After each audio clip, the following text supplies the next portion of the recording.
Yuk, welcome back to my channel. Balik lagi bersama saya di channel K Kuadrat. Nah, sekarang coba akan sharing-sharing lagi ya.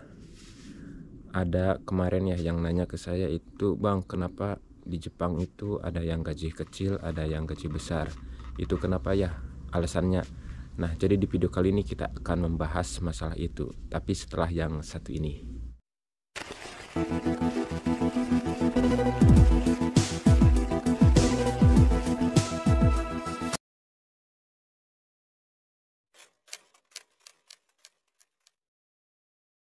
Nah, oke, mari kita bahas. Jadi di sini itu ada beberapa faktor ya yang mempengaruhi kita mendapatkan gaji gede ataupun mendapatkan gaji kecil. Itu yang pertama ya, itu masalah prefektur. Kita itu tinggalnya di mana, di prefektur mana, di kota mana. Itu karena di tiap prefektur itu ada UMR-nya masing-masing. Jadi untuk yang tinggal di daerah kota-kota besar itu mungkin UMR-nya juga tinggi ya dibanding yang tinggal di pedesaan, seperti itu. Untuk yang kedua itu masalah jenis visa. Itu kalian ke Jepang itu menggunakan visa apa? Jadi visa itu ada banyak macamnya. Ada visa magang, visa Tokutegino, dan juga visa engineering. Nah, untuk yang paling kecil itu yaitu visa magang. Dan yang ketiga itu ada kebijakan dari perusahaan ya. Jadi di tempat saya ini misalkan kan saya di pertanian. Itu saya pernah ada sebulan itu 300 jam kerja ya, 300 lebih lah. Itu di tempat saya itu enggak masalah ya. Kalau misalkan di pabrik mungkin itu udah melanggar peraturan pabrik ya. Jadi untuk kebijakan juga ngaruh. Kemudian itu juga ke masalah lemburan ya, yang mempengaruhi besar kecilnya gaji itu dari lembur juga.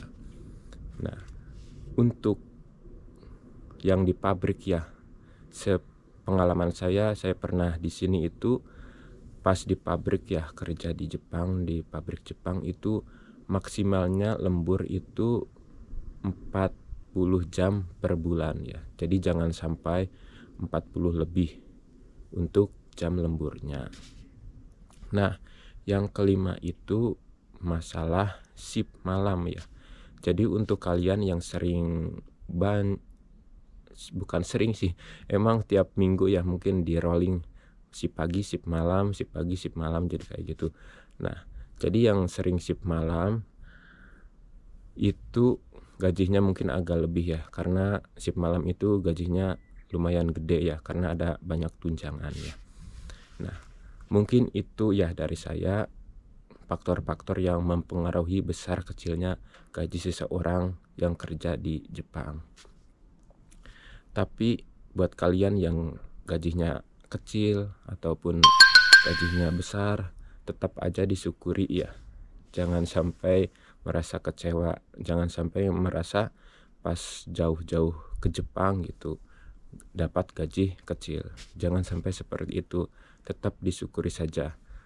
Karena kalau kerja di Indonesia juga belum tentu kita dapat kerjaan, juga belum tentu penghasilannya lebih besar gitu. Mungkin di Indonesia cukup kerja buat makan doang, buat kehidupan sehari-hari doang, tapi di sini walaupun pas-pasan bisa tetap nabung gitu. Nah, jadi saran saya itu yang kerja di Jepang maupun di luar negeri ya, intinya jangan sampai ngeluh. Usahakan pas pulang itu ada hasilnya ya, ada hasilnya kelihatan.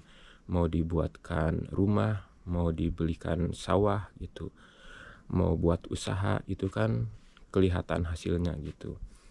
Kalau kita kerja di Indonesia mungkin ya itu butuh beberapa tahun, beberapa puluh tahun untuk membangun rumah, membeli sawah, ataupun membangun usaha ya. Kalau di sini kan gajinya agak lebih gede ya gitu. Jadi cepat kalau kita benar-benar fokus ke tujuan gitu, nabung, nanti pulang ke Indonesia bangun usaha, itu kita akan cepat termotivasi untuk terus-terus nabung, jangan sampai boros-boros di sini gitu. Itu aja sih. Jadi yang kerja di sini selalu ingat tujuan awal ke Jepang ini ya. Oke, cukup sekian dulu videonya dan sampai jumpa di video selanjutnya. Bye.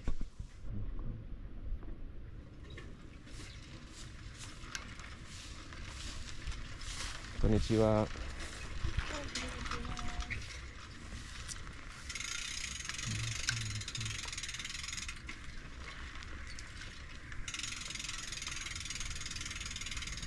Ini bambu ya. Bambu di sini nggak gatal loh.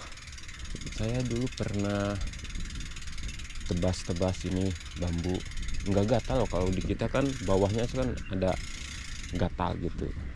Kalau ini enggak.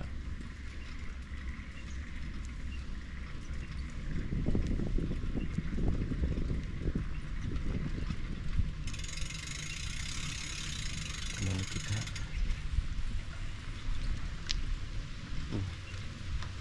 Cuacanya dingin ini, enak, banyak pohon-pohon kayak gini.